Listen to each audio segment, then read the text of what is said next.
नमस्कार प्यारे बच्चों, मैं राजा यादव स्वागत करता हूं आपका आपके अपने YouTube channel SWR online classes में। तो प्यारे बच्चों, आज हम आपके लिए लेकर आ गए हैं देखिए यहाँ पर सेट पेपर, जो कि हमारे बोर्ड एग्जामिनेशन में कई सालों से लगातार पूछा जाने वाला प्रश्न है। यह वायरल पेपर जो है, इसमें भी यह पांचों क्वेश्चन पूछे गए हैं। अगर ये सेट आप देख लीजिए, 2 सेट हैं। इसी प्रकार हमारे पास 10 सेट रखे हुए हैं जो कि 2016 से हैं। ठीक है, तो प्यारे बच्चों, ये ऐसे क्वेश्चन हैं, इस प्रकार के क्वेश्चन हम एक 2 चैप्टर्स छांट कर लाएंगे जो कि हमारे बोर्ड एग्जामिनेशन में विगत कई वर्षों से लगातार पूछा जा रहा है। तो आइए पहले देख लेते हैं इसका क्या मकसद है, यह कब कब पूछा गया था और यह कितनी बार आया है, कितने नंबर का है। तो जैसे जैसे आपको पता है, क्लास 12 8 मार्च को यह आपके केमिस्ट्री बोर्ड एग्जामिनेशन में यह प्रश्न फंसेगा ही, 100% फंसेगा, क्योंकि ये जो हमारे पास मॉडल पेपर है, प्रीवियस ईयर पेपर है, इसमें यह सारे क्वेश्चन आए हुए हैं कई बार, और बहुत सारे सेट हैं जो कि अभी नहीं है उपस्थित, इसलिए नहीं दिखा पा रहे हैं। उसमें भी आपको यह पेपर देखने को मिल जाएगा, जो कि 8 मार्च का आपका पेपर है केमिस्ट्री का, उसमें पक्का ये देखने को मिल रहा है। ठीक है, आप यकीन के साथ चलिए, क्योंकि प्यारे बच्चों, ये कई साल के पेपर में पूछा गया था। इस बार की भी इसकी संभावना है कि इस बार 2025 बोर्ड एग्जामिनेशन में भी यह पूछा जाए। ठीक है, 8 मार्च केमिस्ट्री पे वायरल पेपर, जब 8 मार्च का जो पेपर होगा वो ये 5 क्वेश्चन आपको देखने को उसमें मिल जाएंगे। ठीक है, 2025 इस बार पक्का फंसेगा, पक्का आएगा यहाँ से 100%, क्योंकि ये लगभग अभी से 8 सालों में लगातार पूछा गया है। आइए देखते हैं एक एक क्वेश्चन। राउल्ट का वाष्पदाब अवनमन नियम लिखिए, इसकी सीमाएं भी लिखिए। देखिए कितना बार पूछा गया है, 2016 में पूछा गया है, 17 में पूछा गया है, 18 में पूछा गया है, 19 में पूछा गया है, 22 में पूछा गया है, और शायद इस साल 2024 में भी पूछा गया था। ठीक है, तो इतना साल देखिए कितना, 2 4 तो 6 साल में लगातार पूछा गया है यह क्वेश्चन। तो आप समझ सकते हैं यह कितना इम्पोर्टेंट ही नहीं, मोस्ट इम्पोर्टेंट कहा जा सकता है। ठीक है प्यारे बच्चों, तो आप यह क्वेश्चन तैयार कर लीजिएगा। क्या? राउल्ट का वाष्पदाब अवनमन का नियम लिखिए, और इसकी सीमाएं होती हैं, उसको अगर आप लिख देते हैं तो यह भी आपके बोर्ड एग्जामिनेशन में 4 नंबर का आया हुआ प्रश्न है। ठीक है, आप यहाँ पर अगर लिख देते हैं तो 4 नंबर का प्रश्न मिल जाएगा आपको। उसी प्रकार दूसरा देखिए क्या कह रहा है, कोलराउस के नियम की व्याख्या कीजिए, समझाइए। इसको तो आप पूछिए ही नहीं, ये तो इस बार 2024 में भी लगभग 4 सेटों में पूछा गया है। इलाहाबाद, फिरोजाबाद कह सकते हैं, कानपुर देहात हो गया, और हमारा हो गया श्रावस्ती। ठीक है, इतने जिलों में 4 जिलों में लगातार ये पूछा गया है। ठीक है, और देखिए कोलराउस के नियम कब कब पूछा गया है उसको भी देख लीजिए। देखिए 2020 22, क्योंकि 21 पेपर ही नहीं हुआ था, 21 में कोरोना लगा हुआ था। 2020 22 23 और 24 इतने सारे सालों में पूछा गया है। ठीक है, इस बार इसके आने की संभावना लगभग कह सकते हैं 95% है कि इस बार भी इस बार भी यह क्वेश्चन आपके बोर्ड एग्जामिनेशन में दिखने की संभावना 95% है प्यारे बच्चों। तो आप इसको तैयार कर लीजिएगा। कोलराउस के नियम किसे कहते हैं, इसका फार्मूला भी तैयार कर लीजिएगा।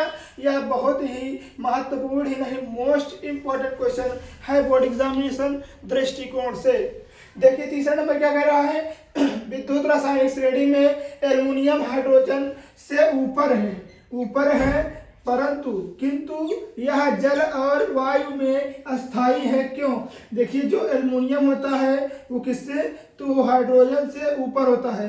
तो मान लीजिए एल्युमिनियम कहाँ है, एल्युमिनियम ऊपर होता है, हाइड्रोजन नीचे होता है, परंतु यह जल में अस्थायी होता है, जल और वायु में अस्थायी होता है। क्यों? तो इसको भी बताना है।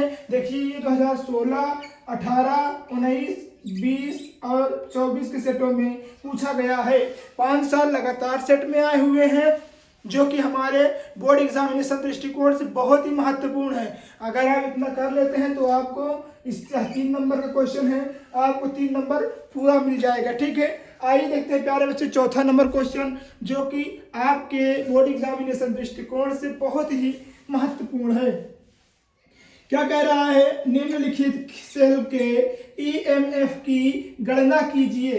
सेल की EMF electronic motive force electronic motive force, इसकी फुल फॉर्म होगा, इसी की गणना करना। देखिए इस प्रकार आपको फार्मूला दिया है सवाल, इसी में आपको यहाँ 5 नंबर का आता है, जो कि हमारे बोर्ड एग्जामिनेशन में लघुत्तरी नहीं लॉन्ग क्वेश्चन में ये आता है। ठीक है, देखिए क्या कह रहा है, जेड एन यहाँ इसको क्या बोलते हैं, इसको बोलते हैं हम सेल का क्या बोलते हैं, सेल की रॉड बोलते हैं। तो जेड एन 2 प्लस 1 मोलर हो जाता है, प्लस Cu2 प्लस, देखिए फिर डैश डैश इसको बोलेंगे, इसको बोलेंगे बार। ठीक है, फिर Cu, फिर जबकि E0 Zn2 प्लस डंडी खींच लीजिएगा Zn तथा Cu2 प्लस, फिर Cu के मान क्रमशः इतना दिया गया है तथा देखिए यहाँ पर प्लस माइनस ये है और ये क्या है प्लस 0.34 वोल्ट है, इसकी सांद्रता 1 मोलर होगी। इसी को सिद्ध करना रहेगा,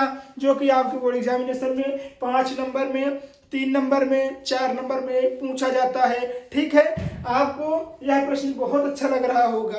यदि वीडियो अच्छी लग रही है तो प्लीज वीडियो को लाइक कर दीजिएगा, चैनल पे नहीं है तो सब्सक्राइब करना नहीं भूलिएगा।